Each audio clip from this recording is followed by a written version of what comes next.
ലൈവിൽ അനുമോൾക്കെതിരെ സംസാരിക്കുകയാണ് ബിന്നിയും ശൈത്യയും റെന ഫാത്തിമയും കൂടി. ശൈത്യ പറയുന്നുണ്ട്, ഞാൻ എങ്ങനാണെന്നും ഞാൻ അവളോട് എങ്ങനെ നിന്നെന്നും എനിക്ക് നല്ലതുപോലെ അറിയാം. ഈ ക്യാമറയ്ക്ക് എന്തായാലും അത് നല്ലതായിട്ട് അറിയാം.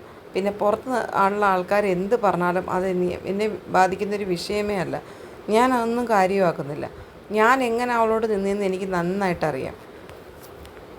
കട്ടപ്പ എന്ന് പറയുന്നില്ലയോ, അത് അവളാണ് ശരിക്കുമുള്ള കട്ടപ്പ, ഞാനല്ല. ബിന്നി ഇപ്പോൾ അനുമോൾക്കെതിരെ തിരിഞ്ഞിരിക്കുകയാണ്. ബിന്നിക്കിപ്പം ഒരേ ഒരു ലക്ഷ്യം അനുമോൾ മാത്രമാണ്. വൈൽഡ് കാർഡ് വന്നതിന് ശേഷമാണ് ബിന്നിക്ക് ഇത്രമാത്രം മാറ്റങ്ങൾ. എന്തോ ബിന്നിക്ക് തോന്നിയിട്ടുണ്ടായിരിക്കും അനുമോളുടെ ഓപ്പോസിറ്റായിട്ട് നിന്ന് കഴിഞ്ഞാൽ എന്തൊക്കെയോ നടക്കുമെന്ന്. അങ്ങനെയാണ് ബിന്നി ഇപ്പം ഇന്ന് ജിസേലിനോട് ജിസേലും അനുവും കൂടെ ജയിലിലിരുന്ന സമയത്തും ബിന്നി അവിടെ ചെന്നിട്ടൊരു കുത്തിത്തിരിപ്പുണ്ടാക്കി. അനുമോൾ അവിടെ ജയിലിൽ കിടന്നുകൊണ്ട് പറയുന്നുണ്ട്, ആവശ്യമില്ലാതെ എന്തിനാണ് ബിന്നി ഇങ്ങനെ കുത്തിത്തിരിപ്പുണ്ടാക്കുന്നത്, നീ ഇങ്ങനെ ജഡ്ജ് ചെയ്യേണ്ട ആവശ്യമില്ല, നീ പോ എന്ന് പറഞ്ഞിട്ട് അനുമോൾ പറഞ്ഞു വിടുന്നുണ്ട്. എന്നിട്ടും ബിന്നി അവിടെ താങ്ങി തൂങ്ങി നിന്നിട്ട് ആര്യനെയും ജിസേലിനെയും പറ്റി അനുമോൾ പറഞ്ഞ കാര്യം എടുത്തിട്ട് വീണ്ടും ജിസേലിനെ കൊണ്ട് സംസാരിപ്പിക്കാൻ നോക്കിയതാണ് ഇന്ന്.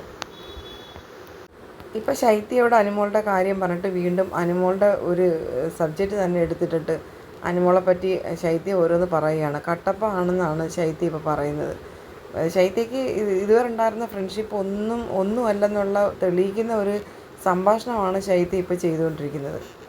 പുറത്തുള്ളവർ എന്ത് പറഞ്ഞാലും അതൊന്നും എനിക്ക് ബാധകമല്ല, എന്നെ ഒന്നും ബാധിക്കത്തില്ല എന്ന് വരെ ശൈത്യ പറയുന്നുണ്ട്.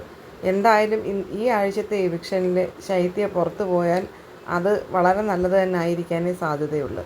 മറ്റെല്ലാ കണ്ടസ്റ്റൻറ്റുകളിലും വെച്ച് ശൈത്യയാണ് ഇപ്പോൾ പുറകെ നിൽക്കുന്നത്. അതും അനുമോൾക്കെതിരെ ഇത്രയും ഫ്രണ്ട്ഷിപ്പ് കീപ്പ് ചെയ്ത ഒരു അനുമോളെ എന്തെല്ലാം പ്രശ്നങ്ങളുണ്ടായോ ആ സമയത്തെല്ലാം ശൈത്യ അനുമോൾക്കെതിരെയാണ് സംസാരിച്ചിട്ടുള്ളത്. ഇത്രയും വലിയ ഫ്രണ്ട്ഷിപ്പ് കീപ്പ് ചെയ്തിട്ട് പിന്നെന്തിനാണ് അങ്ങനെ ഒരു ലാലേട്ടൻ വന്ന എപ്പിസോഡിൽ വരെയും അനുമോളുടെ കുറ്റങ്ങൾ പറയാൻ ശൈത്യയായിരുന്നു ഏറ്റവും മുന്നേ നിൽക്കുന്നത്. ലാലേട്ടൻ തന്നെ വിളിച്ചിട്ട് ചോദിക്കുന്നുണ്ട്, അനുമോളുടെ ഏറ്റവും അടുത്ത ഫ്രണ്ടല്ലേ ശൈത്യ ഒന്ന് പറയുമെന്ന് ചോദിക്കുന്നുണ്ട്. അപ്പോഴും ശൈത്യ ഒരു കൂസലുമില്ലാതെ അനുമോൾക്കെതിരെയാണ് സംസാരിക്കുന്നത്. ഇപ്പോൾ താണ്ട കട്ടപ്പയെന്ന് വരെ വിളിക്കണമെന്നുണ്ടെങ്കിൽ പിന്നെ അന്നേരം ശൈത്യയ്ക്ക് മുന്നേ ഉണ്ടായിരുന്നത് എന്ത് ഫ്രണ്ട്ഷിപ്പാണ്? അങ്ങനെയുള്ളവരെ ഫ്രണ്ടെന്ന് പറയാനും പറ്റത്തില്ലല്ലോ. എന്തായാലും പ്രേക്ഷകരായ നിങ്ങൾക്ക് ശൈത്യയുടെ ഈ ഒരു സ്വഭാവം ഇഷ്ടപ്പെടുമോ? നിങ്ങൾ ആരുടെ കൂടാണ്? അനുമോളുടെ കൂടാണോ അതോ ശൈത്യയുടെ കൂടാണോ? നിങ്ങളുടെ ഇഷ്ടപ്പെട്ട കണ്ടസ്റ്റൻറ്റിൻ്റെ പേര് കൂടി നിങ്ങളൊന്ന് കമൻറ്റ് ചെയ്യാൻ മറക്കരുത്. വീണ്ടും ഒരു ലൈവ് അപ്ഡേറ്റുമായി വീണ്ടും കാണാം.